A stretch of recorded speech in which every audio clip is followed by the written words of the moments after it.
আচ্ছা, অনেক ক্লান্ত তুই, যা গিয়ে ফ্রেশ হয়ে নে মা। তারপর আমি খাবার দিয়ে আসবো, এরপর ঘুমিয়ে নিস। না না ফুপি, আমি ফ্রেশ হয়ে ঘুমাবো। এর আগে তোমার মোবাইলটা একটু দিবা, মা বড় বাবাকে একটা খবর দেওয়া লাগবে। আচ্ছা। বলেই তিনি নিহিলাকে রুমে নিয়ে গেলেন। ঘুম ভাঙলো জানালার কাছে কেউ একজনের পর্দা সরানোতে। নিহিলা চোখ মুখ কোচকে আবার শুতে নিতেই টিনা আহমেদ ডাক দিলেন। রুম অন্ধকার করে এতক্ষণ ঘুমালে চলে? এই সকালে এসেছিস, এখন দিন শেষ হয়ে যাচ্ছে। উপোস থেকে এতক্ষণ ঘুমিয়ে আছিস, ক্ষুধা লাগেনি? উঠে পড়, কিছু খেয়ে দরকার হলে আবার শুইস। নিহিলার এক মুহূর্তের জন্য মনে হলো সে তার বাড়িতে ছিল। ফুপির কণ্ঠস্বর শুনে ধারণা ভাঙলো। তার মনে হয়েছে সে বাড়িতেই ঘুমিয়েছিল আর মা এসে পর্দা সরিয়ে দিয়েছে। তার মনটা নিমিষেই খারাপ হয়ে গেল। নিহিলা। রিনা আহমেদের ডাকে নিহিলার ধ্যানমগ্ন হলো। সে তাকাতেই তিনি হেসে এগিয়ে এসে নিহিলার মাথায় পরমাতরে হাত বুলিয়ে দিলেন। পরিবারের কথা মনে পড়ছে? নিহিলা চুপ রইল। আমি তো আছি, এখানে একদম নিজের মতো করে থাকবি। বাড়িতে নিজের মায়ের কাছে যা আবদার করতিস, এখানেও আমার কাছে তাই করবি। মনে করবি আমি তোর আরেকটা মা। নীলা হ্যাঁ বোধক মাথা নাড়তেই রিনা আহমেদ তাড়া দিলেন। উঠে পড়, নিচে সবাই খেতে বসেছে, অপেক্ষা করছে, আয়। বলেই নীলাকে চোখ মুখ ধুতে বলে রিনা আহমেদ নিচে চলে গেল। নীলা বেশ কিছু সময় চোখে মুখে পানি দিয়ে রুম থেকে বেরিয়ে আসলো। সিঁড়ি দিয়ে নিচে নামতে নামতে টেবিলের দিকে তাকিয়ে অস্বস্তি হলো। সবাই খাবার সামনে নিয়ে বসে আছে। অরে নিহিলাকে দেখি টেবিল ছেড়ে দৌড়ে এগিয়ে এলো। আরে নিহিলা, কেমন আছো? তুমি তো ছবির থেকে বাস্তবে আরো মায়াবী। আলহামদুলিল্লাহ আছি, তুমিও সুন্দর, একদম পুতুলের মতো।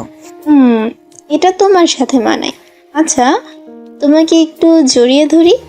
নিহিলা নিজেই একবারই অরেনকে জড়িয়ে নিল। নিহিলা ভাবলে ছোটকাল থেকে এই দেশে থেকেও কি সুন্দর করে তার বাংলা ভাষায় কথা বলছে। ফুপি হয়তো ভালোভাবেই ভাষার শিক্ষাটা দিয়েছে। সকালে আহানের কথা বলা দেখে মনে মনে এই ধারণা এসেছিল যে হয়তো সেই মায়ের কাছ থেকেই শিখেছে, কিন্তু এখন দেখা যাচ্ছে অরিনও পারে। রিনা আহমেদ তারা দিতেই তারা টেবিলের দিকে এগিয়ে গেল। টেবিলে আহান আর মধ্যবয়স্ক এক পুরুষ বসে আছে। ইনি হয়তো তার ফুপির স্বামী, মানে ফুপা। নিহিলা এগিয়ে গিয়ে মানুষটিকে সালাম দিল। এই তো বসে পড়ো মা। অবশেষে রিনা নিজের পরিবারের কাউকে দেখে চোখে তৃষ্ণা মেটালো বলে। কেমন আছো মা? বাসায় সবাই কেমন আছেন? এই তো আঙ্কেল, আলহামদুলিল্লাহ সবাই। বসে পড়ো। রিনা আহমেদ নিহিলার প্লেটে খাবার দিতে দিতে বলে উঠলেন। আমার ছোট ছেলেকে তো দেখেছিস, সকালে আনতে গিয়েছিল, পাজিটা তোরে ব্যাগ বহন করতে দিয়েছিল, এই সে আহান। নিহিলা তাকাতেই আহানের সাথে যোগাযোগে হতেই আহান হাসলেও। হ্যালো ভাইয়া। উহ, আমাকে ভাইয়া ডেকো না। এটা তুমি রাহান ভাইয়ার জন্য তুলে রাখো। মা বলেছে আমার একটাই বয়স। মা বলেছে আমরা একই বয়সে। আচ্ছা। শফিক আহমেদ আহানের দিকে তাকালো। তোমার মা যা বলছে সত্যি? অতিথিকে কিভাবে আপ্যায়ন করা লাগে জানিস না? সকালে ব্যাগটা নিজে এনে দিলে কি হতো? ওহ বাবা, নিহিলার তো কোনো সমস্যা হয়নি। ও বললে আমি ঠিকই এনে দিতাম। বলি আহান নিহিলার দিকে তাকালো। কি নিহিলা, তোমার সমস্যা হয়েছে? না না, আমার সমস্যা হবে কেন? বলেই নিহিলা খাবারের দিকে হাত বাড়ালো। আমার পরিবারকে পরিচয় করিয়ে দিলাম। যদিও আহনাফ নেই, কিন্তু থাকলেও গম্ভীর। ও এদের সাথে যায় না, অফিসের কাজে অন্য জায়গায় গিয়েছে। এইবার পুরো পরিবারকে চিনে নিয়েছিস, কোনো সংকোচ করবি না। এইবার পুরো পরিবারকে চিনে নিয়েছিস, কোনো সংকোচ করবি না, যা লাগে বলবি। রিনা আহমেদের কথায় নিহিলা হ্যাঁ সূচক মাথা নাড়ল। হ্যাঁ মা, মনে করো আজকের থেকে এই পরিবারের আরেকজন সদস্য তুমিও। যা লাগবে বিনা সংকোচে বলবে, অস্বস্তি আনবে না। অরিন আর তুমি একই ভার্সিটিতে পড়বি, আশা করি সমস্যা হবে না। জি আঙ্কেল। তোমার পরিবারের সাথে কথা হয়েছে? জি। শফিক আহমেদ নিহিলার জবাব পেয়ে অরণির দিকে তাকালো। তুমি বা আহান বিকালে গিয়ে নিহিলাকে কিছু কেনাকাটা করে দিয়ে আসিও। কয়েকদিনের ভেতরে ক্লাস শুরু হবে, আপাতত কয়েকদিন ঘুরে দেখাইও। অরণি হ্যাঁ বোধক মাথা নাড়তেই শফিক আহমেদ হেসে নিহিলার দিকে তাকালো। আচ্ছা খেয়ে নাও। নিহিলা খেতে খেতে ভাবলো মানুষগুলো কি ভালো। অথচ সে 2 মিনিট আগেও অস্বস্তিতে কিভাবে মানিয়ে নেবে ভাবছিল। যেমন ভেবেছিল তেমন মোটেও না। তার বড় বাবা কিনা এমন একটা সুন্দর পরিবারকে মেনে নিচ্ছে না। কি এমন দোষ করেছিল ভাবতে গিয়ে নীলার ভাবনা এলো, আচ্ছা ফুপিকে এরপর একবারও দেশে যায়নি, হয়তো কলেজ যোগাযোগ করার চেষ্টা করেছিল। ফুপির তো উচিত ছিল গিয়ে সরাসরি ভাইয়ের কাছে যাওয়া, তাহলে হয়তো ফিরিয়ে দিতে পারতে না। এত বছরে এই ছেলে মেয়েদেরকে দেখে বড় বাবা নিশ্চয়ই ফিরিয়ে দিতে পারেন না। হেই নিহিলা, আসবো? নীলা মনোযোগ দিয়ে মোবাইল স্ক্রল করছিল। এমন সময় অরিনের কণ্ঠস্বর পেয়ে হেসে তাকালো। হ্যাঁ আসো। এইভাবে অনুমতি নিচ্ছ কেন? অরিন ঢুকতে ঢুকতে বলে উঠল, কি করছো? ভাবলাম একটু গল্প করি। নীলা হাত থেকে মোবাইলটা পাশে রাখলো। ভালো করেছো। আমি যেতাম কিন্তু কি মনে করবা ভেবে যাইনি। এমনিতেও মোবাইল দেখছিলাম যে। অরিন বসেই গল্প জুড়িয়ে দিল। এর মধ্যেই আসরে এসে আহান উপস্থিত হলো। সকালে ঘুম ভাঙতেই নিহিনা পাশে অরিনের দিকে তাকালো। সে হেসে অরিনের গায়ে ভালোভাবে লেপস জড়িয়ে দিয়ে উঠে পড়ল। মেয়েটা বড্ড মিশুক। তা না হলে রাতে গল্প করতে করতে কেউ নিজের রুম ছেড়ে আরেকজনের সাথে এসে ঘুমায়। নীলা নিজের প্রতি খুশি হলো। সে যদি এমন কোনো সিদ্ধান্ত না নিত তবে হয়তো এই জীবনে আর নিজের এমন কিছু মানুষের সাথেই আর মিলতে পারত না। এই মানুষগুলো এত ভালো অথচ তার পরিবারের সাথে মেলামেশাই নেই। নীলা মোবাইল হাতড়িয়ে সময় দেখে এলো। সকাল 7টা বাজে। বোধহয় এই ঘরে এত তাড়াতাড়ি কেউ ওঠে না, কিন্তু সে তো শুয়ে থাকতে পারবে না। এই বাড়িতে এসেছি একদিন পূর্ণ হলেও, কিন্তু এখনো বাড়িটা ঘুরে দেখা হয়নি ভালোভাবে। এরা উঠতে উঠতে একটু হাঁটাহাঁটি করা যাক। সে হাতড়িয়ে চুলের কাঁটা খুঁজতেও কিন্তু পেল না। নীলা লম্বা চুলগুলোকে হাত খোপা করার চেষ্টা করলো। যখন থেকে চুল লম্বা হয়েছে তখন থেকে সে চেষ্টা করতো মায়েদের মতো করে হাত খোপা করার, কিন্তু পারত না। রেহানা বেগমই সবসময় কি সুন্দর করে তেল দিয়ে বেনুনি করে দিতেন, কিন্তু নীলা ইচ্ছে করতো বেনুনি নয়, সে যেন মায়েদের মতো করে খোপাটা করে। তাই রেহানা বেগম ভালো মতো করে শক্ত করে চোখের নিমেষে চুল খোপা করে দিতেন। অথচ নীলা এতদিনেও সেটা আয়ত্তে আনতে পারেনি। মায়েরা করার সময় মনে হয় কি সহজ, কিন্তু নিজের বেলায় বুঝতে পারা যায়। নীলা দীর্ঘক্ষণ চুলের সাথে যুদ্ধ করে অবশেষে সফল হলো, কিন্তু তাও অনেক ছিলা। তার মনে হচ্ছে বেশি নড়লেই আবার খুলে যাবে চুলগুলো। কি করা যায়? সে আশেপাশে তাকালেও ছোট্ট জিনিস কাটা সেটা কোথায় রেখেছে বুঝতে পারছে না। এদিকে চুল খোলা রাখার অভ্যাস তার নেই। এদিকে অরণ্য ঘুমাচ্ছে। সামান্য কাটার জন্য মেয়েটার ঘুম ভাঙানোর প্রয়োজন নেই, তাই বাধ্য হয়ে ওইভাবেই ঢিলা করেই খোপাটা করলো।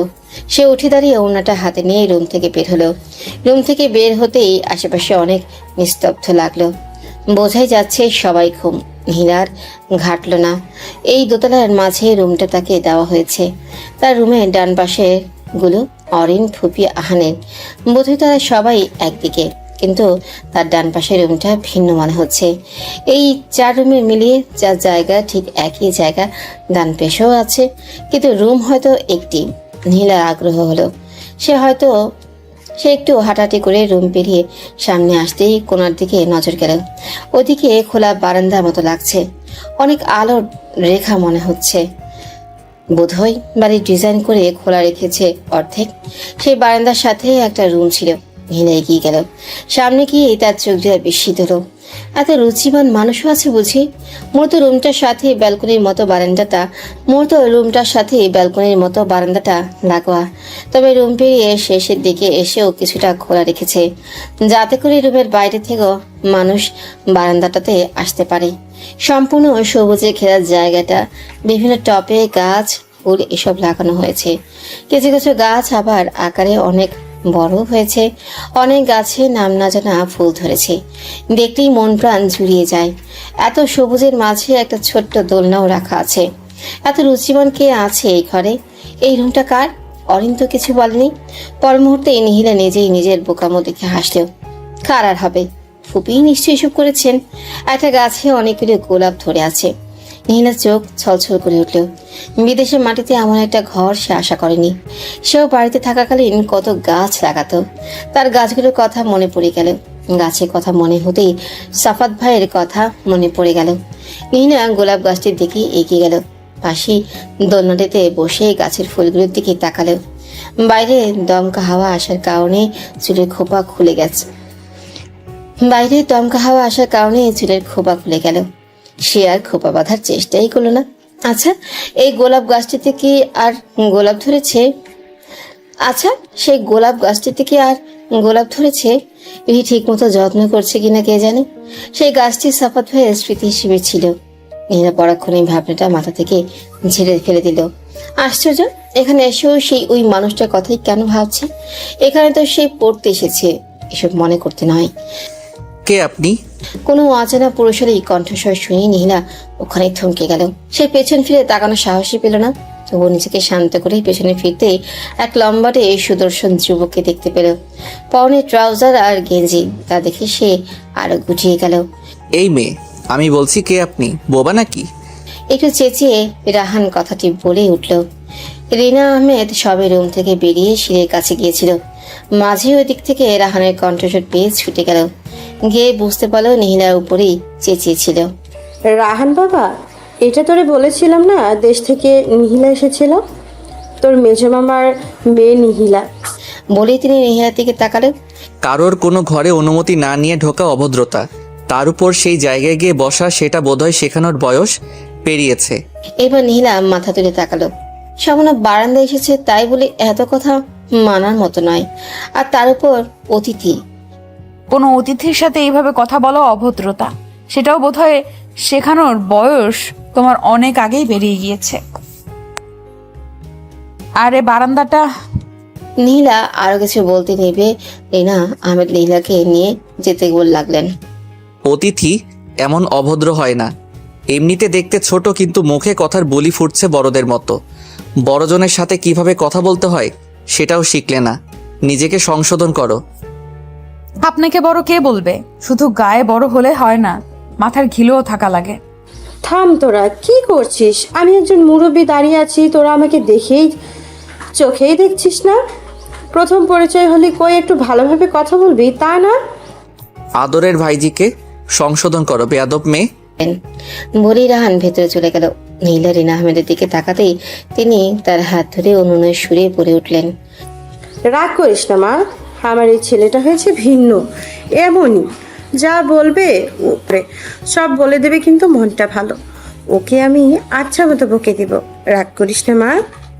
আরে না ফুপি, তুমি কেন ওর হয়ে কথা বলছো? তুমি তো কিছুই করনি। আচ্ছা আয়, কালকে মাঝরাতে রাহান এসেছিল বিধায় জেগেছিলাম, তাই আজ উঠতে একটু দেরি হলো। আয় নাস্তা করে নিবি। তুমি যাও, আমি অরিনকে নিয়ে আসবো। ঠিক আছে। বলে রিনা আহমেদ সিঁড়ি বেয়ে নিচে নেমে গেলেন। নীলার রাগ হলো। এই পরিবারের সব মানুষ একরকম আর ওই মানুষটা একরকম। যেমন করে রুম ভাগ করেছে ঠিক নিজেও তেমন। অর্ধেক জায়গায় এরা সবাই এক পাশে আর অর্ধেক জায়গায় উনি এক পাশে। ঠিক হয়েছেও তেমন। ওরা এক মেরুর আর ওই লোকটা আরেক মেরুর। নীলার ভাবনা এলো, এমন অসভ্য মানুষও আছে নাকি তা জানা নেই। আজ সকালে খুব তাড়াতাড়ি ঘুম থেকে উঠল নীলা। আজকে থেকে এই ক্লাস ছিল। সে গায়ে চাদর দিয়ে ব্যালকনিতে গিয়ে দাঁড়ালো। অদূরে কিছু গাছ দেখা যাচ্ছে। এখনো কনকনে শীত বিদ্যমান। নীলা চোখ ঘুরিয়ে দেখতে লাগলো। তার চেরি ব্লসম দেখার ইচ্ছে আছে, কিন্তু কোনো গাছে এমন নিদর্শন নেই। দেখি আজ অরিনকে বলবে। এতদিন তেমন একটা বের হওয়া হয়নি। অরিন আর সে একসাথে ভর্তি হয়েছে বিধায় নীলা অস্বস্তি একটু কম হচ্ছে, কারণ অন্তত একজন আছে তোর সাথে। নীলা ফ্রেশ হয়ে অরিনকে টেনে তুলল। এখনো অরিন তার রুমেই থাকে। প্রথম যেদিন থেকেছিল সেদিনের পরের রাত অরিন বালিশ নিয়ে চলে এসেছিল। তোমার কোনো সমস্যা হবে আমি যদি তোমার রুমে ভাগ বসাই? আরে না, কেন হবে? আসো। এমনিতেও বাড়িতে আমি আর রিহি একসাথেই থাকতাম, তাই এইখানে খালি খালি লাগছে। তুমি কিছু ভাবলে ভেবে বলিনি। নিজে থেকে এসেছো, অনেক খুশি হয়েছি। অরিন খুশি হয়ে বালিশ রেখে নীলাকে জড়িয়ে ধরল। আমারও খালি খালি লাগে জানো তো। এখন তুমি এসেছো বিধায় ভালোই সময় কাটে বাসায়। আগে তো আমি বাসায় থাকতাম না। নীলা ঘুমন্ত অরিনের দিকে তাকিয়ে হাসলো। মেয়েটা একদম মায়ের মতোই মিশুক স্বভাবের হয়েছে। নয়তো কেই বা মাত্র কয়েকদিনের প্রথম দেখা মানুষটিকে এত আপন করে নিতে পারে। নিচে থেকে রিনা আহমেদের ডাক ভেসে আসলো। আর কতক্ষণ করবি তোরা? ক্লাসে দেরি হয়ে যাবে তো। নীলা আসছি জবাব দিয়ে ঘড়ির দিকে তাকালো। আর বেশি সময় নেই। অরিনকে বার দুয়েক ডাকলো, কিন্তু অরিন পাশ ফিরে আবারও শুয়ে পড়লো। নীলা আগেই ফ্রেশ হয়ে এলো। তারপর অরিনের গায়ে থেকে লেপ টেনে নিতেই অরিন চোখ মুখ কুঁচকে উঠে গেল। এই নিহি, এমন করছিস কেন? ঘড়ি দেখুন মা, আজকে না ক্লাস। ঘড়ি দেখুন ম্যাম, আজকে না ক্লাস। নীলার কথা শুনে অরিন ধরফড়ে উঠে বসলো। ক্লাসের কথা তার একদমই মাথায় ছিল না। অরিন ওয়াশরুম থেকে বের হতে হতে নীলা একেবারে তৈরি হয়ে নিল। একটা লং নীল কুর্তির সাথে চুলগুলো একপাশে বেনুনি করে নিল, সাথে সাদা ওড়নাটা গলায় পেঁচিয়ে নিল। অরিন বেরিয়ে নীলার দিকে এগিয়ে গেল। নীলার সামনে হাঁটু মুড়ে বসে বুকে হাত দিয়ে প্রেমের প্রস্তাব দেওয়ার ভান করলো। হাই মেরি জান, তোমাকে প্রথম যেদিন দেখেছি সেদিন থেকেই মন দিয়ে ফেলেছি, আর আজটা আমি মরেই যাব। প্লিজ, আর অন্য ছেলেরা মরে যাওয়ার আগে আমার প্রস্তাবটা গ্রহণ করে আমাকে ধন্য করুন ম্যাম। নীলা অরিনের মাথায় গাঁটটি মেরে তুলে দিল। হয়েছে, এত ঢং করা লাগবে না। আপনি আরো বেশি সুন্দরী। এবার আসুন। অরিন আরো কিছু বলতে নিয়েছিল, কিন্তু নীলা জোর করে তৈরি হতে পাঠিয়ে দিল।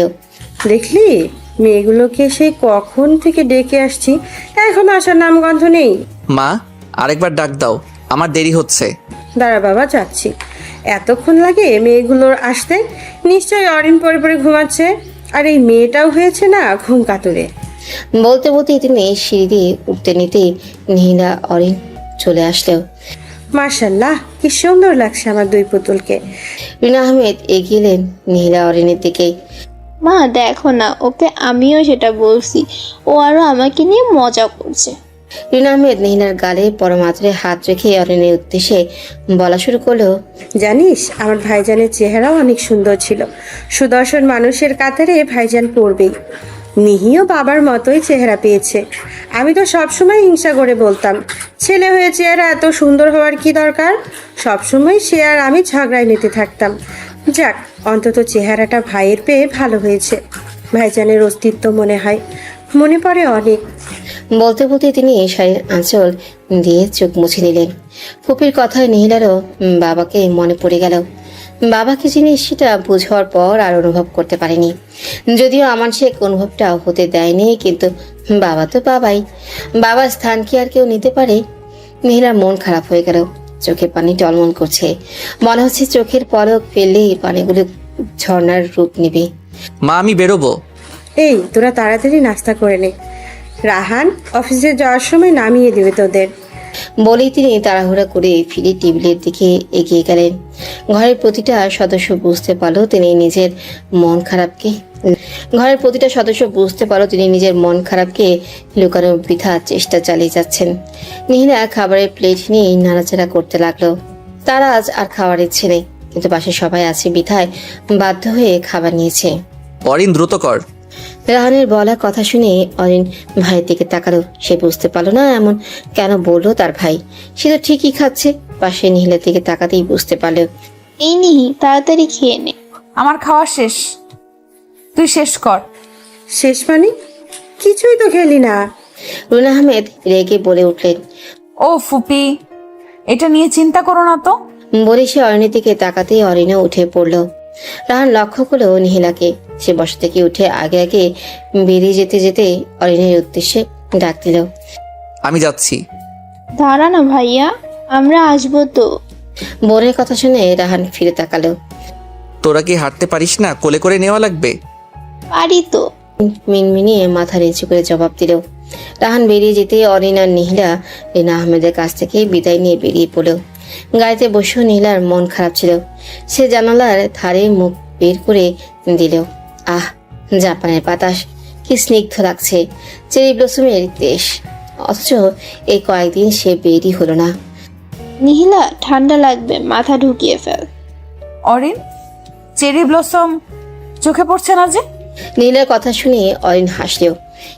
এখন না, শীত শেষ হলে এগুলো ফুটবে, এখনো তো শীত রয়েই গিয়েছে।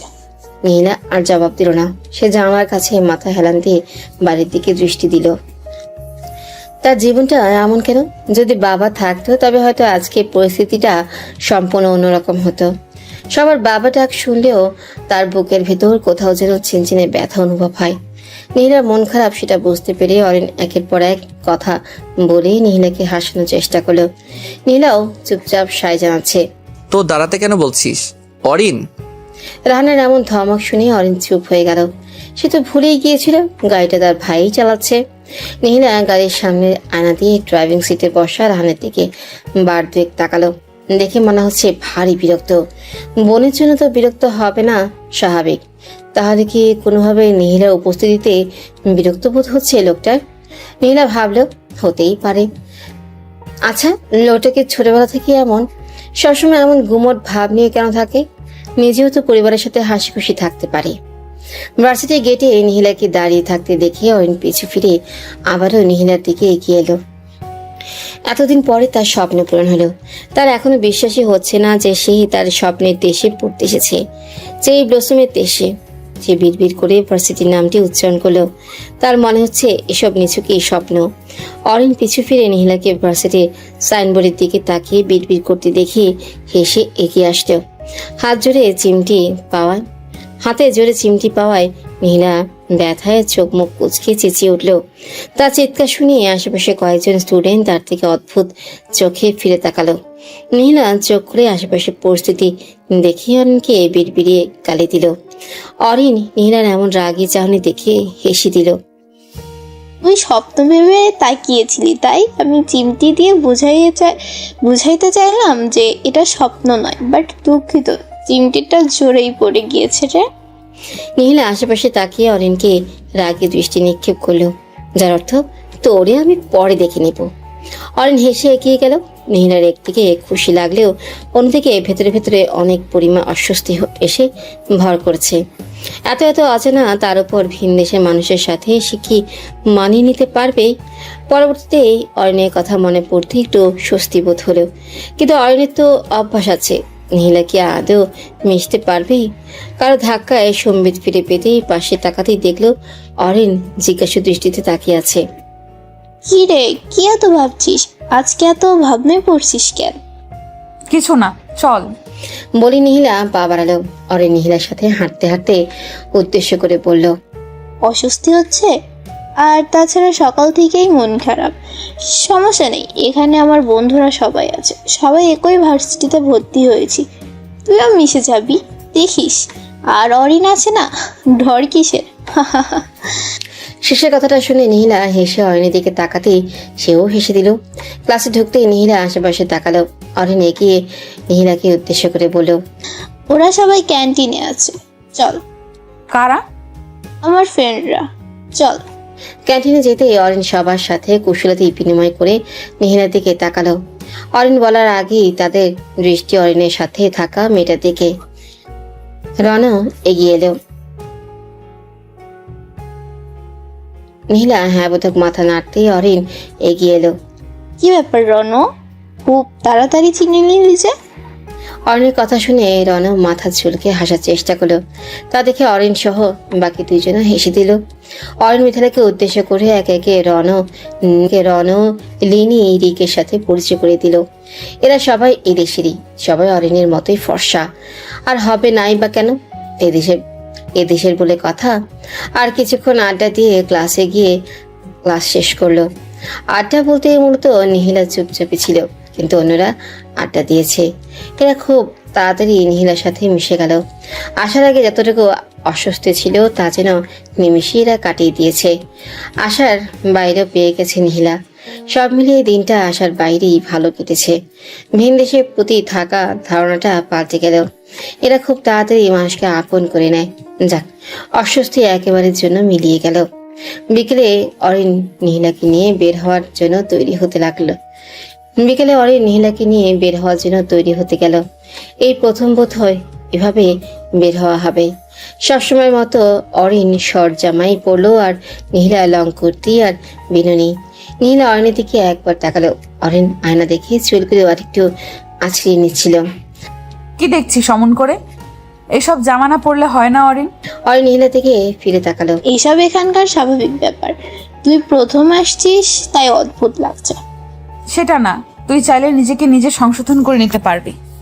বলে নীলা রুম ছেড়ে বেরিয়ে গেল। নীলাকে বের হতে দেখে অরিনও পার্স নিয়ে তাড়াতাড়ি বেরিয়ে গেল। রাস্তায় বের হয়েই নীলা আশেপাশে তাকালো। আজ তারা হেঁটেই যাবে। অরিন গাড়ি নিতে চেয়েছিল কিন্তু নীলা বারণ করেছে, কারণ দেশে থাকাকালীন প্রায় সময় হেঁটে এখানে ওখানে যাওয়া হতো। এখানে এসে একটু হাঁটাহাঁটি হয়নি। মূলত রাস্তা উপভোগ করবে সেই ভাবনা থেকে নীলা হাঁটার প্ল্যান করলো। তার সাথে বাধ্য হয়ে অরিনেরও হাঁটতে হচ্ছে। নীলা আর চোখে অরিনের দিকে তাকিয়ে হাসলো। মেয়েটার হাঁটার একদম অভ্যেস নেই, বিধায় চেহারা মলিন। গাড়ি বল। নীলার কথা শুনে অরিন দাঁড়িয়ে পড়লো। প্রথমে না নিবি না বলেছিলি? অরিন ভ্রু কুচকে তাকাতেই নীলা হাসলো। আমার কোনো সমস্যা হচ্ছে না, তোর জন্য বললাম। অরিন সাথে সাথেই ফোন করে রিনা আহমেদকে গাড়ির কথা বলল। বেশ কিছুক্ষণ দাঁড়িয়ে থাকার পরেই গাড়ি আসতেই অরিন আর নীলা থমকে গেল। তাদের সব আনন্দ যেন মুহূর্তের মধ্যেই উপে গেল। মূর্তির মতো দাঁড়িয়ে না থেকে গাড়িতে ওঠো। রাহানের বলা কথা কানে যেতেই অরিন নীলাকে টেনে গাড়িতে বসালো। এখন ভীষণ আফসোস হচ্ছে কেন যে গাড়ির কথা বাড়িতে বলতে গেল। প্রথমে যদি নিয়ে আসতো তাহলে তাদের আনন্দ মাটি হতো না। তখন রাহান ভাই রুমিয়ে ছিল, খেয়ালই করতো না। অরিন গাড়িতেই উঠেই নীলার দিকে তাকালো। সেও তাকাতেই অরিন এক গাদা গালি দিল, যার অর্থ তোর জন্য হয়েছে সব। প্রথমে যদি নিয়ে আসতো তবে এই পরিস্থিতি হতো না। নীলা অরিনের দৃষ্টি পরোয়া না করে জানালার বাইরে দৃষ্টি দিল। ভাইয়া, তুমি কেন কষ্ট করে আসতে গেলে? বিকালে একা 2টা মেয়ে বের হওয়ার সাহস কিভাবে করেছিস? ড্রাইভ করতে করতে সামনের দিকে তাকিয়ে রাহান কথাগুলো বলতেই অরিন চুপ হয়ে গেল। আর হবে না এমন। ভাইয়া, শুনলাম কিছু দূরে একটা মেলা হচ্ছে। অরিনের কথা শুনে রাহানও চুপ রইল। কই নিয়ে যাচ্ছ ভাইয়া? অরিনের আবার কথা বলা শুনে রাহান তাকালো। মেলায়। কথাটি শুনে নীলা উপরে ভার দেখালেও ভেতরে ভেতরে ভারী খুশি হইল। বাংলাদেশের মানুষের আনাগোনার মধ্যে থাকতে থাকতে এখন এরকম নীরব জায়গা ভালো লাগে না। নীলা জানে না এখানে মেলা কেমন হয়, তাই সে ভারী উৎসুক। গাড়ি থেকে নেমেই অরিন আর নীলা আশেপাশে তাকালো। অনেক মানুষের ভিড়। এত মানুষের ভিড়ে কোন সময়ে তারা এক একজনকে হারিয়ে ফেলে। তারা আর এগিয়ে যাওয়ার সাহসই পেল না। রাহান গাড়ি একদিকে সাইড করে রেখে এগিয়ে এসে দাঁড়াতেই আশেপাশে তাকিয়ে অনেক মানুষ দেখে সে নিজেকে গালি দিল। অরিন বলে সেও যে কেন এখানে আনতে গেল। এত মানুষের ভিড়, কিন্তু এখন তো আর ফিরিয়ে নেওয়া যাবে না। রাহান অরিনের হাত ধুলো। নীলার দিকে তাকাতেই নীলা ওই পাশে গিয়ে অরিনের পিছু নিল।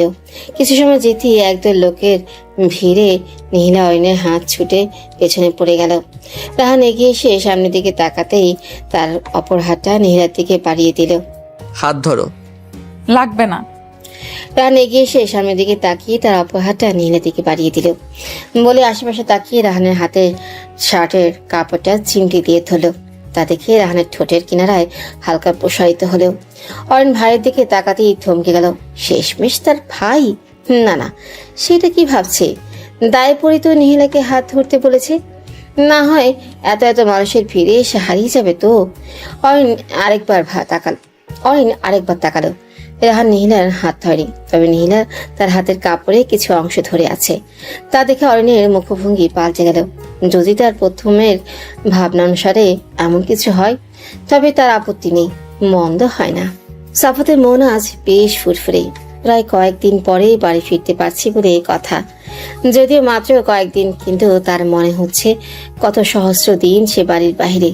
সে ভাবেনি এই প্রথম আমান শেখ এত তাড়াতাড়ি কথা ভেঙেছেন। তিনি তো প্রথমে 1 মাসের মাথায় বাড়ি আসতে বলেছিল, কিন্তু কয়েকদিন বেরোতেই সাফাত যখন বাবাকে কল দিয়ে বলল সে ভালোভাবেই সব করেছে। প্রথমে আমান শেখ কল কেটে অফিসের খবর নিল, তারপর আবার কল কেটে দিয়ে বলল যেন বাড়ি এসে কয়েকদিন ঘুরে যায়, তারপর না হয় আবার আসবে। সাফাত প্রথমে বিশ্বাস করতেই পারেনি, পরে আর বিষয়টা ঘাটল না। যাক, বাড়ি ফিরবে অবশেষে। এই কয়েকদিন সে বাড়িতেও কল করেনি। অবশ্য আমান শেখ বাড়িতে কল করার অনুমতি দিয়েছিল, কিন্তু সাফাতের ইচ্ছে হয়নি। মিলির সাথেও কথা হয়নি। প্রথম দুদিন পরে কল দিয়েছিল ঠিকই, কিন্তু মায়েরা তেমন কথা বলেনি। এমনিতেও মেয়েদের থেকে ভার ভার আচরণ পেয়ে সে ভীষণ কষ্ট পেয়েছিল। তার উপর মিলির সেই একই কর্মকাণ্ডের ফলে আর ফোন করার ইচ্ছেই হয়নি। মিলির মূল লক্ষ্য ছিল সাফাত যেন তাদের এদিকের ব্যবসাটা নিয়ে একেবারে যেন মিলিকে নিয়ে আলাদা হয়ে যায়। সাফাত ভেবেছিল তার অনুপস্থিতিতে মিলি বুঝতে পারবে, কিন্তু তার ধারণা ভুল। সে বুঝতে পারলেও মিলি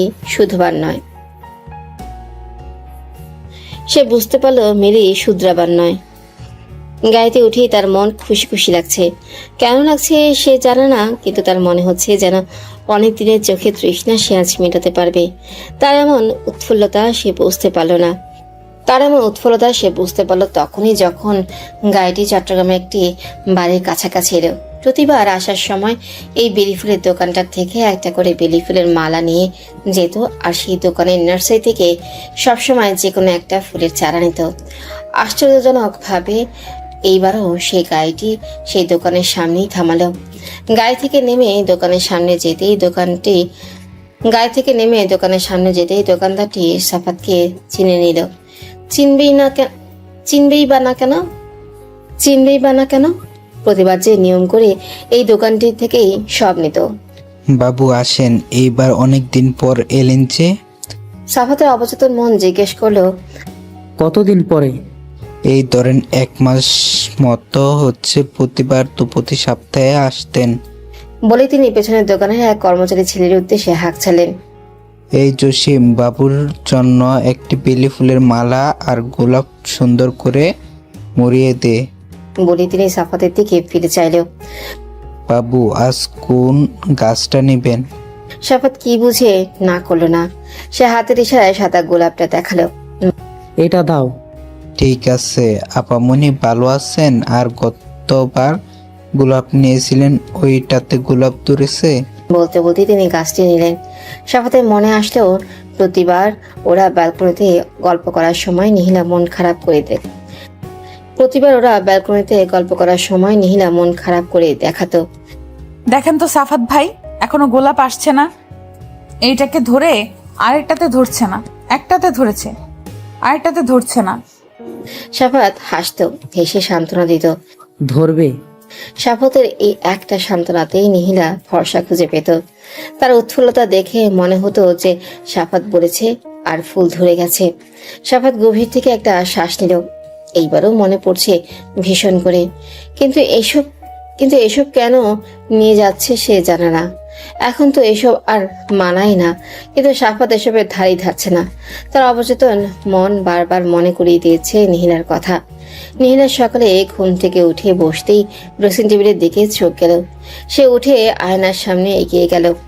আয়নার সামনে থাকা খরগোশ ল্যাম্পটি হাতে নিয়ে চোখ বুলালো। এটা এখানে কি করছে? এটা তো সে মেলায় দেখেছিল, পছন্দ হয়েছিল বিধায় 2 বার তাকিয়েছিল, কিন্তু এটা এখানে কে এনে দিল? তবে কি কিছু একটা ভাবতেই নিহিলা আজকে নিজেকে সংযত করলো। এসব কি ভাবছিস তুই নিহিলা? এসব কিছুই না। এসব ভেবেও নিহিলা নিজেকে সান্ত্বনা দিতে পারলো না। অরিন ঘুম থেকে উঠে বসতেই নিহিলাকে আয়নার সামনে দাঁড়িয়ে খরগোশ ল্যাম্পটি হাতে নিয়ে কিছু একটা ভাবতে দেখে হাসলো। হেসে এগিয়ে গেল। কি রে, কি ভাবছিস? অনেক কথায় নিহিলা হাতে থাকা খরগোশ ল্যাম্পটির দিকে তাকালো।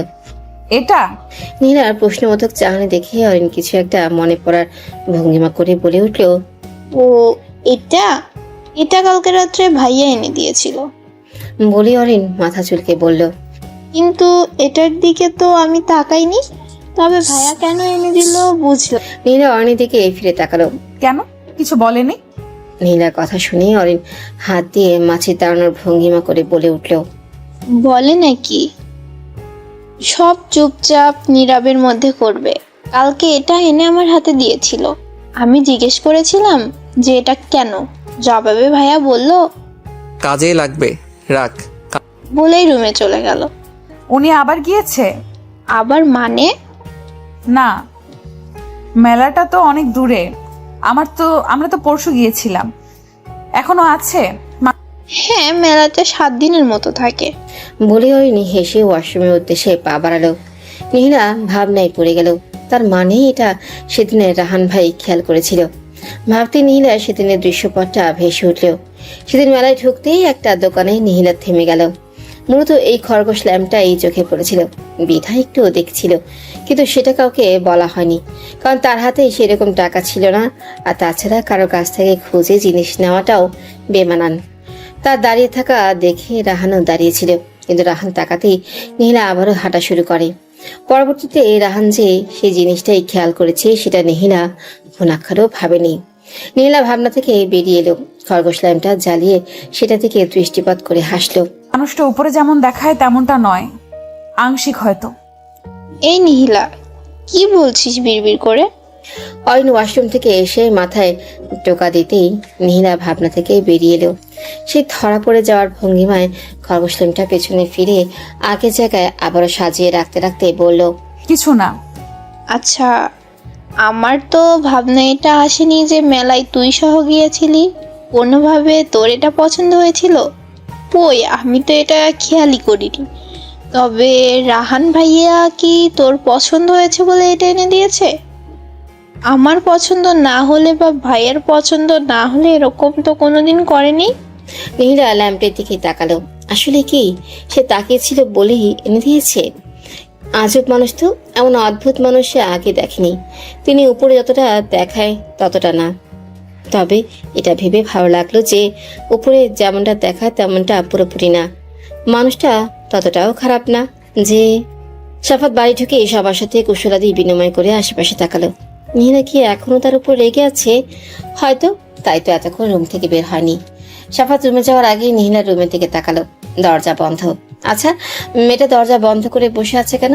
নাকি সে এসেছে জেনে আর বের হচ্ছে না? বেশি কষ্ট দিয়ে ফেলেছে। সাফাত রুমের দরজা দাঁড়াতেই দেখলেও মিলি মোবাইল নিয়েই বসে আছে। সে এসেছে দীর্ঘক্ষণ হচ্ছে, কিন্তু মিলি রুম থেকে বেরো হয়নি। সেই রুমে ঢুকে হাতে থাকা ব্যাগটা জোরে সরে রাখলো যাতে মিলির ধ্যানমগ্ন হয়।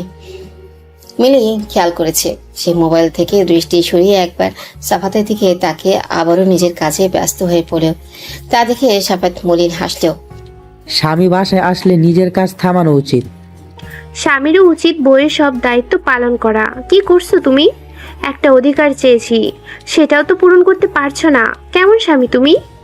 উল্টাপাল্টা অধিকার পূরণ করতে বাধ্য নই আমি। মিলি মাথা গরম হয়ে গেল, কিন্তু সে নিজেকে ঠান্ডা করলো। সব জায়গায় গরম ভাব দেখানো উচিত নয়, এতে হিতে বিপরীত হবে। মিলি জবাব দেওয়ার প্রয়োজন বোধ করলো না। সে মোবাইল হাতে নিয়ে আবারও ব্যস্ত হয়ে পড়ল। সাফাত মিলির দিকে তাকিয়ে তপ্ত শ্বাস ফেল। এরপর কাপড় নিয়ে ওয়াশরুমে চলে গেল। সে এই মিলির সাথে সংসার করবে? বড়সড় ভুল করে ফেলেছে। ভুল যখন করছে শুধরাতেও হবে। যেহেতু অধ্যায়টার সূচনা সেই লিখেছে, সেহেতু অধ্যায়ের উপসংহারও তারই লেখা উচিত। এড়িয়ে এসে মিলিকে মোবাইলে ব্যস্ত দেখে কিছু একটা ভাবলেও এমন সময় সাফাত রুম থেকে মাথা মুছতে মুছতে বের হলো। রিহি মিলির দিকে তাকালো।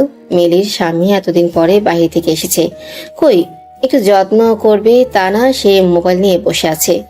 রিহি ভাবলো তার মানে কি তার ভাই ফল পেয়ে যাচ্ছে? আরে রিহি যে, আয়, ওখানে দাঁড়িয়ে আছিস কেন? আরে না, তোরে খেতে ডাকতে এলাম, সাথে মিলি ভাবিকেও। রিহি মিলির দিকে তাকালো। মিলি শুনেও না শোনা ভান করে মোবাইল স্ক্রিনের দিকে দৃষ্টি দিয়ে আছে। মিলি ভাবি, আমি খাবো না বলে সে মোবাইল নিয়ে ব্যালকনিতে চলে গেল। সাফাত আর ঘাটলো না, সে রিহিকে নিয়ে বেরিয়ে গেল। রিহি ভাইয়ের দিকে তাকালো। তার ভাইও ভাবিকে আরেকবার ডেকে দেখলো না।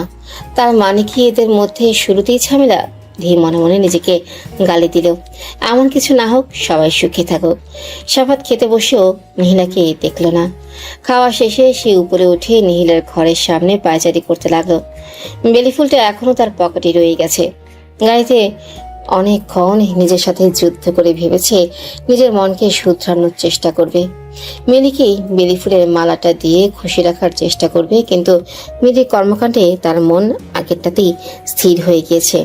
সাদা গোলাপের গাছটা সে নীলার রুমের দরজার সামনে রেখেছে, কিন্তু মনে তো হচ্ছে না এখানে কেউ এসেছে। রিহি সিঁড়ি পেয়ে নিজের রুমে যেতে নিতেই নীলার রুমের দরজার সামনে ভাইকে দেখে এগিয়ে আসলো।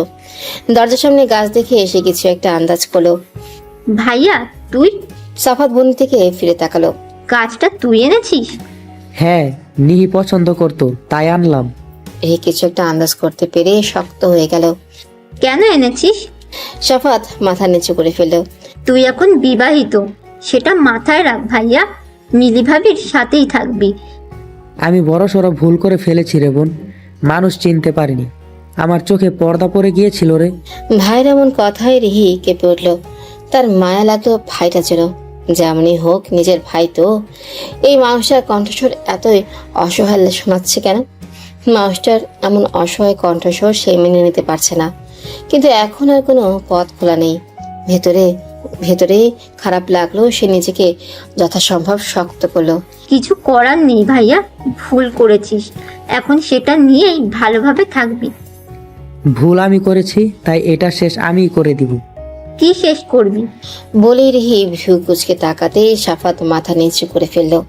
নিহিলা নেই, চলে গেছে। সাফাত রিহির কথা বুঝতে পারল না।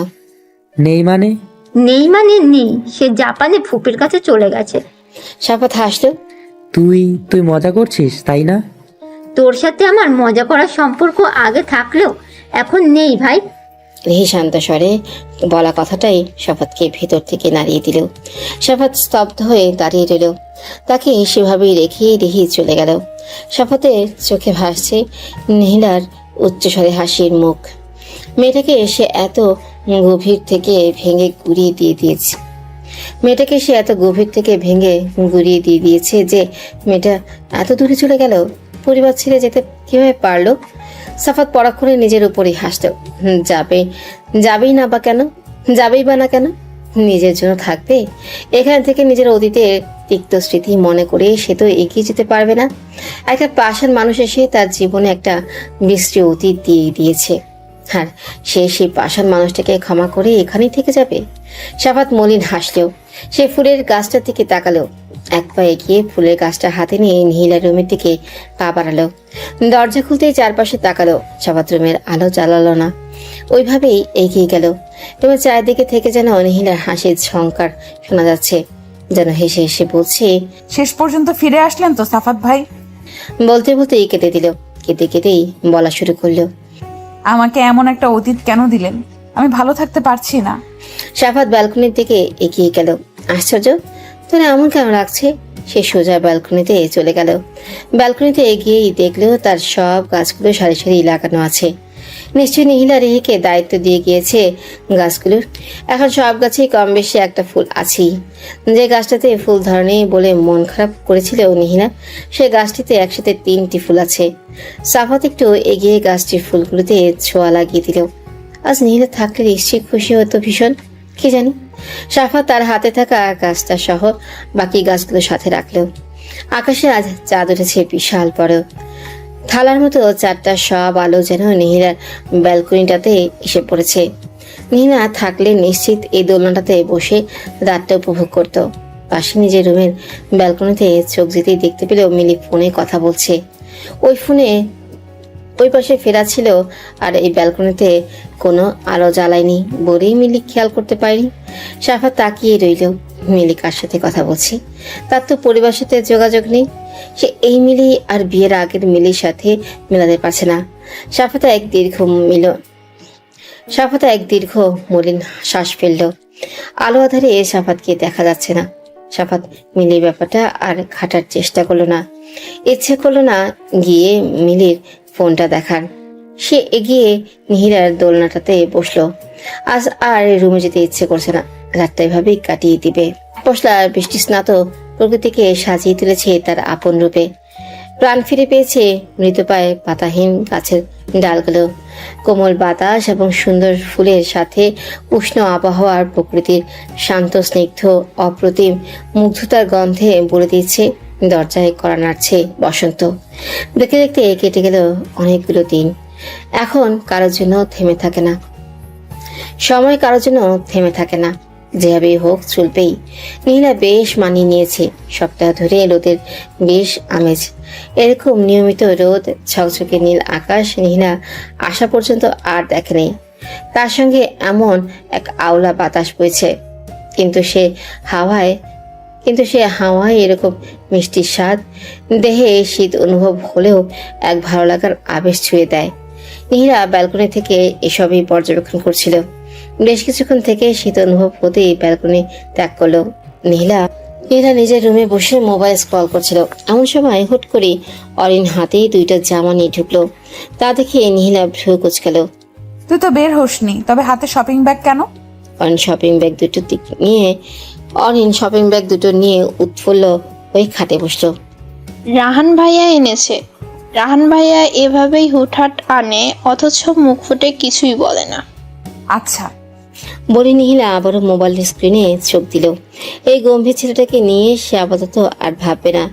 এতদিন ভাবতে ভাবতে তার দিন শেষ। মানে এত গম্ভীর মানুষ কিভাবে হয় সেটাই সে ভেবে পায় না। এখান থেকে এটা তোর। বলি অরিন একটা প্যাকেট মহিলার দিকে বাড়িয়ে দিল। নীলা মোবাইল থেকে চোখ সরিয়ে একবার প্যাকেটটার দিকে তাকিয়ে অরিনের দিকে একটু কুচকে তাকালো। এখন থেকে এটা তোর। আমার জন্য? এখন থেকে এটা তোর। হ্যাঁ, পছন্দ হয়েছে কিনা দেখ। বলি অরিন নিজের জামাটা নিয়ে চলে যেতে নিতেই আবারও ফিরে তাকালো। অবশ্য ভাইয়ার পছন্দ বলে কথা, পছন্দ হবেই। বলে অরিন জামা নিয়ে চলে গেল। নীলা প্যাকেট খুলে জামাটা বের করলো। সাদা আর হালকা গোলাপি রঙের একটা গাউনের মতো। নীলা পুরোপুরি বের করলো জামাটা। সেটা নিয়ে দাঁড়িয়ে নিজের দিকে ধরলো। আসলেই পছন্দ সুন্দর। কিন্তু পরক্ষণে নীলা রেখে দিল। সে গাঢ় নীল কালো ছাড়া অন্য রঙের কাপড় পরতে তেমন একটা স্বাচ্ছন্দ্য বোধ করে না।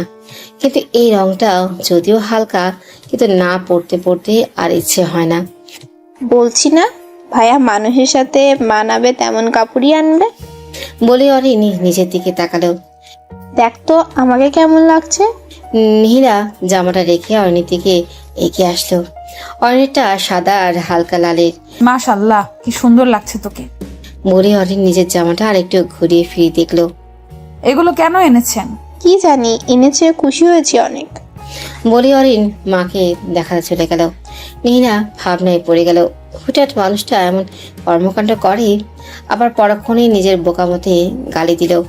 হয়তো জামা সুন্দর লেগেছে বিধায় বোনের জন্য নেওয়ার সময় নীলার জন্য নিয়েছে। এতে এত ভাব আর কি আছে। নিহিলা শোন, বিকেলে জামাটা পরে তৈরি হয়ে নিবি।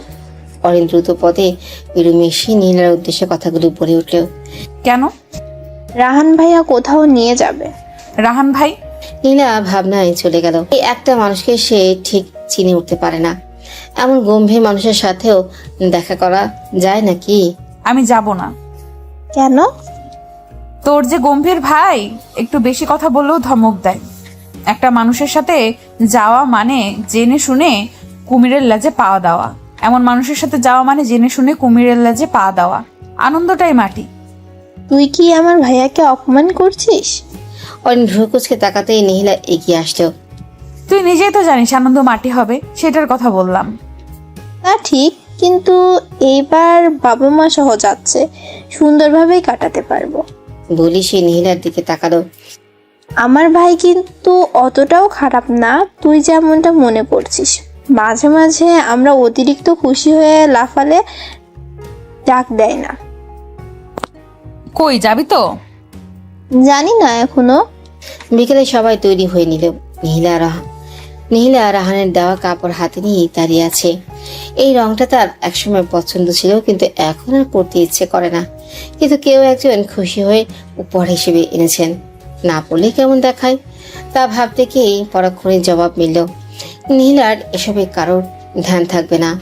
রাহান ভাই নিজের বোনের জন্য কিনতে গিয়ে আরেকটা মেয়ে আছে ভেবেই নিয়েছে। বলতে গেলে দায়ে পড়ে নিয়েছে। এতে সে মেয়ে জামাটা পরলে কি ফেলে দিবে, এতে মানুষটার কোনো কিছু যায় আসবে না। অন্তত রাহান ভাইয়ের কাছে এসব কোনো কিছুই না। নীলা দীর্ঘক্ষণ মনের সাথে যুদ্ধ করে অবশেষে কাপড়টা রেখে দিল। এটা সে পরবে না। সে আলমারি থেকে আরেকটা কুর্তি বের করে সামনে দিয়ে বেরোনে এনে আগের নিয়মেই তৈরি হয়ে নিল। অনেক রুমের বাইরে থেকে নীলাকে ডাক দিয়ে নিচে নেমে গেল। নীলা দ্রুত পদে রুম থেকে বের হয়ে সিঁড়ির কাছে আসতেই দেখতে পেল সামনে বরাবর রাহান ভাইও এসে দাঁড়িয়েছে। বোধহয় উনিও মাত্রই রুম থেকে বেরিয়েছে। নীলা রাহান আগে নেমে যাওয়ার জন্য সরে দাঁড়ালো, কিন্তু তাকে দাঁড়িয়ে থাকতে দেখে সে ভ্রু কুচকে তার দিকে তাকালো। কাপড়টা পরনি কেন? রাহান ভাইয়ের কণ্ঠস্বর পেয়ে নীলা তাকালো। তিনি দুহাত পকেটে রেখে সামনের দিকে তাকিয়ে কথাটা বললেন। এমনিতেই। সবসময় গাঢ় নীল কালো এসব জামা পরো, খুবই অশুভের মতো, মাঝে মাঝে বদলিয়ে পড়ো, ভালো লাগবে। বলেই তিনি নিচে নেমে গেলেন। আর নীলা ওইভাবেই ঠায় দাঁড়িয়ে রইল। সে বুঝতে পারছে না এমন কথা তাও রাহান ভাই বলেছে। এমন অদ্ভুত চরিত্রের মানুষ অন্য কারো জামার রঙের দিকেও খেয়াল দেয় নাকি? সে কি বুঝে নেমে যেতে পা বাড়াতে নিতেই থেমে গেল। অরিন নিচ থেকেই ডাক দিচ্ছে। অরিন, কিছুক্ষণ অপেক্ষা কর। বলেই নীলা আবারও রুমের দিকে পা বাড়ালো। কিছুক্ষণের মধ্যেই রাহান আনা সেই হালকা গোলাপি সাদা মিশ্রণের কাগজটি পরে নেমে আসলো নীলা। চেরি ব্লসম জাপানিরা, চেরি ব্লসম জাপানিরা অপেক্ষায় থাকেন এই বসন্তের জন্য, কারণ হাজারো চেরি ফুলের কুড়ি প্রস্ফুটনে আগমন ঘটে এ সময়। জাপানে বসন্তের প্রধান আকর্ষণ হলো চেরি ফুল। সাধারণত গোলাপি, সাদা ও লাল রঙের ফুলের প্রাধান্য বেশি দৃষ্টিগোচর হয় চেরিতে। এক বিচিত্র গড়নের পাপড়ি দেখা যায় ফুলগুলোতে। সেই সঙ্গে গাছে গাছে আনন্দে মেতে ওঠে পাখপাখালি ও হরেক প্রজাতির রঙিন প্রজাপতি। এ সময় ক্যারিয়ার প্রতিটি প্রান্তে হয়ে ওঠে চেরি ফুলের স্বর্গরাজ্য। হাজার বছর ধরে এই ফুলকে নিয়ে কোরিয়ানরা রচনা করে চলেছে চিত্রকর্ম, সাহিত্যকর্ম, গান সহ অনেক কিছুই। চেরি যেমন বসন্তের আগমনে গান শোনায়, তেমনি চেরি ফুলের মাধুর্য কোরিয়ানদের চিন্তা চেতনা ও সৌন্দর্য বোধের যোগান দেয়। নীলা গায়ে থেকে নেমে উৎফুল্ল হয়ে গেল। কি সুন্দর! এতদিন শুধু ভিডিও ও ছবিতে এসব দেখে মনে তৃষ্ণা মেটাতো, আর আজ পুরোপুরি সামনে। চারিদিকে মানুষ গিজ করছে। এটি মূলত ব্লসম ফেস্টিভ্যাল হানামি নামে পরিচিত, যেটির অর্থ ফুল দেখা। এটি জাপানের একটি ঐতিহ্য এর মতো হয়ে গিয়েছে। প্রায় সব মানুষই তাদের পরিবার, পরিজন, বন্ধু বান্ধব নিয়ে ফুল ফোটানো উপভোগ করতে আসেন, অথবা প্রিয়জনদের সাথে সময় কাটাতে আসেন। নীলা তাকিয়ে দেখলো পাশে একটা সরু নদী বয়ে গেছে। নদীর পাশে চেরি ফুলের গাছের বিশিষ্ট লাইন, আর সেই গাছের সাদা গোলাপি চেরির সমাহার। নীলা আশেপাশে তাকিয়ে দেখলো আশেপাশে অনেক মানুষের দল, এক এক দলে এক এক আড্ডা। কোনো দলে কথা বলতে বলতে উচ্চস্বরে হেসে সময়টা ভালোভাবে উপভোগ করছে, আবার কোনো দল চুপচাপ বসে থেকে সময় উপভোগ করছে। নীলা অদূরে তাকিয়ে দেখলো এক বৃদ্ধ আর বৃদ্ধা নদীর কিনারায় বসে সময়টা উপভোগ করছে। তা ভালো লাগলো ভীষণ। তাদেরকে ক্যামেরা বন্দি করে নিয়ে সে আবারও পরিবেশ দেখতে ব্যস্ত হয়ে পড়ল। নীলা একটু অদূরে এগিয়ে দাঁড়ালো। প্রায় অনেক মানুষ এখানে, সবাই এই স্থানটাকেই বেছে নেওয়ার কারণ সে খুঁজেই পেল না। এই তো, এই স্থানটা হয়তো বেশি মন করা, কারণ পাশে একটি নীরব নদী বয়ে গিয়েছে। এক পাশে নদী, আর নদীর পাশে সাদা গোলাপি মিশ্রণে চেরি ব্লসম গাছের বিশিষ্ট লম্বা লাইন, যেগুলোতে ফুলের সমারোহে ভরে গেছে। নীলা আশেপাশে তাকিয়ে বুঝতে পারলো সবাই এই সময়টাকে হয়তো বেশি উপভোগ করে, তাই হয়তো রাহান ভাইও এই জায়গাটিতে নিয়ে এসেছে। রাহানের কথা মনে পড়তেই সে চোখ ঘুরে আশেপাশে তাকালো।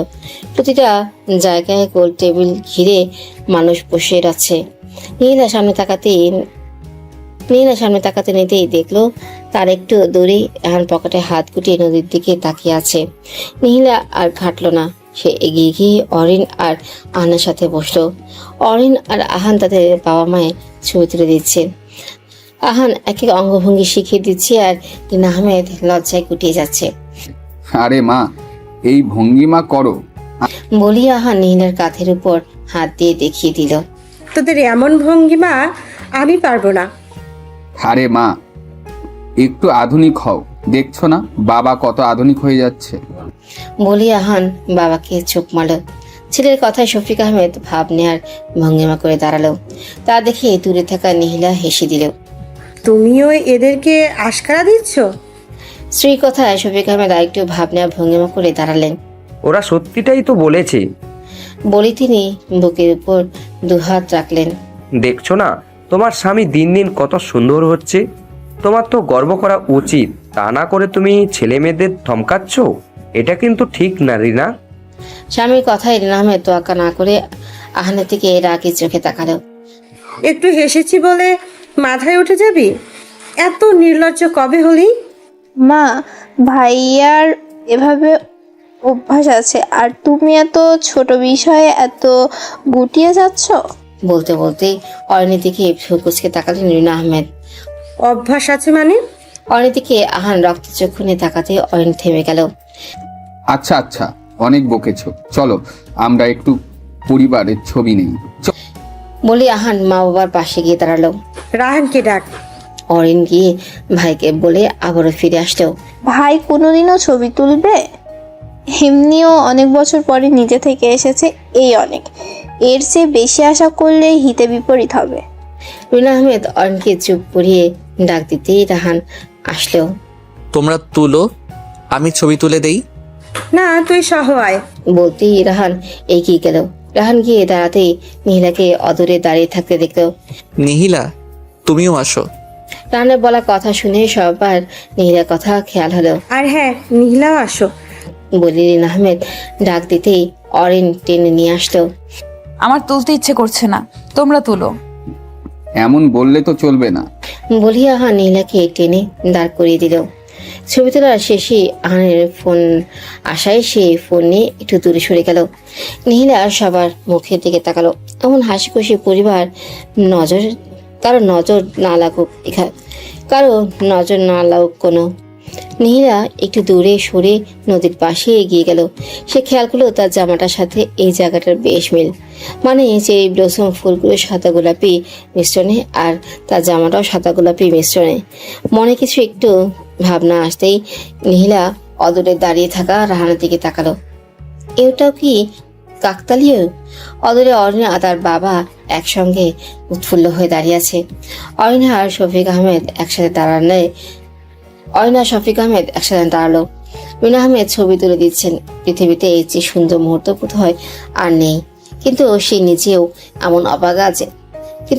এমন অভাগা যে মা বাবার এমন কোন স্মৃতি সে দেখবে তো দূরের কথা, একসাথে ছোঁয়াও পেল না। নিহিলা একটু দূরে সরে দাঁড়ালো। তার চোখে পানি টলমল করছে। মনে হচ্ছে যেন পলক ফেলে টুপ করে ঝর্ণার মতো ঝরে পড়বে অশ্রুগুলো। তার চোখ ঝাপসা হয়ে এলো। মুছে ফেলো। পাশ থেকে রাহানের কণ্ঠস্বর পেতে নিহিলা তাকালো। রাহান নদীর দিকে দৃষ্টি রেখে একটা সাদা হালকা নীলের সংমিশ্রণে রুমাল বাড়িয়ে দিলেও নিহিলা দ্রুত পাশ ফিরে হাত দিয়ে তার সাথে কি রুমালটা ধরলো। নিহিলা চোখ মুছে দিল। সে তার হাতের মুঠোয় রুমালটা রেখে নদীর দিকে তাকালো। সে এই গম্ভীর মানুষটাকে চিনে উঠতে পারছে না। রুমালটা? নিহিলার এত খারাপ সময়ও কোথা থেকে যেন হাসি পেয়ে যাচ্ছে। সে ভেবেছিল মানুষটা রুমালটা আর নিবে না, কিন্তু পানি মোছার সাথে সাথেই রুমালটার জন্য হাত বাড়িয়ে দিয়েছে। নিহিলা আবারও ভাবলো, আসলে এমন অদ্ভুত মানুষ এখনো পৃথিবীতে আছে। নিহিলার আজ খুব ভোরেই ঘুম ভেঙে গেছে। এই বাড়িতে কেউ এত তাড়াতাড়ি ওঠে না। নিহিলা পাশ ফিরে আবারও ঘুমানোর ব্যর্থ চেষ্টা করলো। এখন আর ঘুম আসবে না জানে, তাই সে ওড়নাটা নিয়ে খাট থেকে উঠে দাঁড়ালো। অনেকদিন মন প্রাণ খুলে বাতাস নেওয়া হয় না ভেবেই সে এই রুম থেকে বেরিয়ে এলো। সিঁড়ি দিয়ে নামতে যাবে তখনই মনে হলো রাহান ভাইয়ের রুমের দরজা খোলা, হালকা ফেরানো। নিহিলার ইচ্ছে করলো রাহান ভাইয়ের সাথে লাগোয়া বারান্দায় গিয়ে দাঁড়াতে, কিন্তু সেই প্রথমে ঘটনার পরে আর যায়নি। যদিও এখন রাহান ভাই কোমল হয়েছেন, তবুও নিহিলার আত্মসময়ে বাধা দিল। মানুষটা হাজার কোমল হলেও গম্ভীর হয়ে গেছে। নিহিলা দরজা খুলে নিচে বিশাল বাগানে চলে এলো। পায়ের জুতা একদিকে রেখে সে খালি পায়ে সবুজ ঘাসের উপর হাঁটা ধরল। এই বিশাল বাগানে কেউ সচরাচর আসে না বলতে নিহিলা কাউকে দেখেইনি। হয়তো ফুপি আসে, তবে নিহিলা ছিল না বলে দেখতে পাইনি। ঘাসের উপর ক্ষুদ্র ক্ষুদ্র পানির কণাগুলো নিহিলার পায়ে লাগতে অনুভূতিতে চোখ বন্ধ করে নিল। এই অনুভূতিটা অনেক সুখের। পায়ে ঘাসে শিশির কণাগুলোর ফলে শিশিরে অনুভব হচ্ছে। কতগুলো দিন এমন করে খালি পায়ে হাঁটা হয়নি। নিহিলা হালকা নীল আকাশের দিকে তাকিয়ে হাঁটতে লাগলো। তার ভীষণ সুখ অনুভূতি হচ্ছে। ভোরের হালকা হালকা বাতাসও হচ্ছে। বাগানে অনেক ফুল ফুটে আছে। বাতাসের সাথে সেগুলোর মিষ্টি ঘ্রাণ ভেসে আসছে। নীলার ঠান্ডা অনুভূতি হলেও সে ওড়নাটাকে দুই হাতে ভালোভাবে গায়ের সাথে জড়িয়ে নিল। এখন নিজেকে কেন জানি মুক্ত পাখির মতো মনে হচ্ছে। নীলা চারিদিকে তাকিয়ে নিজের মতো করে বাগান দেখবে ভেবেই পা বাড়ালো। সামনে কাটা, সাবধানে পা বাড়াও। নীলা চোখ খুলে ফেললো, চুমকে আশেপাশে চমকে আশেপাশে তাকালো। রাহান ভাইয়ের কণ্ঠস্বর না। রাহান ভাইয়ের কণ্ঠস্বর না? তবে কই, আশেপাশে তো দেখা যাচ্ছে না। নিজের ভুল শুনেছে ভেবে সামনে তাকাতে দেখলো সত্যি সত্যি একটা গোলাপের ডাল পড়ে আছে, যেটা অনেক পরিমাণ কাঁটাযুক্ত। সামনে পা বাড়ালেই আসলেই অনেক ক্ষত হতো। নীলা ডালটি হাত দিয়ে তুলে নিল। কি মনে করে উপরে তাকাতেই দেখলো রাহান ব্যালকনিতে দাঁড়িয়ে আছে। নীলা মনে মনে খুশি হলো। মানুষটা আসলে নিজেকে যেমন উপস্থাপন করে তেমনটা মোটেও না। নীলা হেসে ধন্যবাদ দিতে যাবে তখনই রাহান ব্যালকনি প্রস্থান করলো। প্রতিবারের মতো নীলা আবারও বিড়বিড় করে বলে উঠল, মানুষটা এমন অদ্ভুত কেন? নীলা ঘাসের উপর বসে পড়ল। দেখতে দেখতে মাঝে অনেকগুলো মাস কাটিয়ে দিয়েছে সে। অদ্ভুত হলেও এটাই সত্যি যে এখন আর একটু কষ্ট হয় না নীলার। একদম নিজের মতো করেই থাকছে। একটা উৎফুল্ল কাজ করে যে সাফাত ভাইয়ের প্রতি এখন আর সে আগের অনুভূতিটা হয়তো নেই। মানুষটাকে মাঝে মাঝে মনে পড়লেও নীলা নিজেকে বেশ সংযত করে নিতে পারে। ইদানিং এখন আর মনে পড়ে না, হয়তো অত খারাপও লাগে না। উল্টো এখন ওই মানুষগুলোই তার আপন মনে হয়। আর মাত্র কয়েক মাস আছে, এরপরই তার দেশে ফিরে যেতে হবে। একদিকে খুশি লাগছে এই ভেবে যে মা, বড় বাবা, রিহি এদের সাথে অনেক দিন পর মিলবে, কিন্তু আরেকদিকে এই পরিবারের জন্য খারাপ লাগছে। সে তো থাকতে পারবে না। মায়া জন্মে গেছে। ঘরের প্রতিটা মানুষ তাকে অনেক যত্ন করে। ছোট থেকে শুরু করে বড় পর্যন্ত সবাই তার ছোটখাটো বিষয়ে খেয়াল রাখে। এই তো যেমন এই গম্ভীর মানুষটাও তাকে সামান্য কাটার আজ থেকে বাঁচিয়ে দিল। অথচ এমন কিছু সে অন্যদের থেকে আশা করেও এই মানুষটার কাছ থেকে কোনোদিনও করেনি। পরক্ষণে কি যেন মনে হতেই নীলা ভাবনাটা সরিয়ে দেওয়ার চেষ্টা করলো। এত ভাবার কি আছে? হয়তো মানুষটা ব্যালকনিতে দাঁড়িয়ে ছিল, কাটা দেখেছে বিধায় পড়েছে। সে এই একই জায়গায় নীলা নিজে থাকলেও বলতো, কিন্তু তবুও বাঁচিয়েছে তো। সে এই পরিবারের সবার মায়া কিভাবে ছুটাবে ভাবতেই পারছে না। আরো কয়েকটা দিন কেটে গেল। শফিক আহমেদ নাস্তা শেষ করে অফিসের উদ্দেশ্যে বেরিয়ে পড়ল। রাহানও নাস্তা শেষ করে উঠে দাঁড়ালো। ট্রাউজার পরিহিত অবস্থায় রুমে না গিয়ে সদর দরজার দিকে অগ্রসর হতে দেখে রিনা আহমেদ ডাক দিলেন, রাহান বাবা, কই যাচ্ছিস? বাগানে একটু হাঁটবো। বলেই রাহান বেরিয়ে গেল। বড় ভাইয়ের কথা শুনে অরিন আর আহান অবাক হয়ে একজন আরেকজনের দিকে তাকালো। তাদের ভাই হয়তো বদলে যাচ্ছে, কারণ আজ পর্যন্ত রাহান কোনোদিনও বাগানে হাঁটাহাঁটি করেনি। রাহান অবসর সময়টা রুমেই কাটিয়ে দিত, কিন্তু ইদানিং বাগানে হাঁটাহাঁটি করে। আহান ভ্রু কুচকালো। কি ব্যাপার মা? রাহান ব্রোয়ের ইদানিং কর্মকাণ্ড তোমাকে ভাবাচ্ছে না? ছেলের কথা শুনে রিনা আহমেদ তাকালেন। বোঝাই যাচ্ছে তিনিও রাহানের যাওয়ার দিকে তাকিয়ে এটাই ভাবছিলেন। কিন্তু আহানকে প্রশ্রয় দেওয়া যাবে না। তিনি টেবিল থেকে নাস্তার প্লেটগুলো নিয়ে রান্নাঘরে যেতে যেতে বললেন, সবসময় একই থাকা লাগবে নাকি?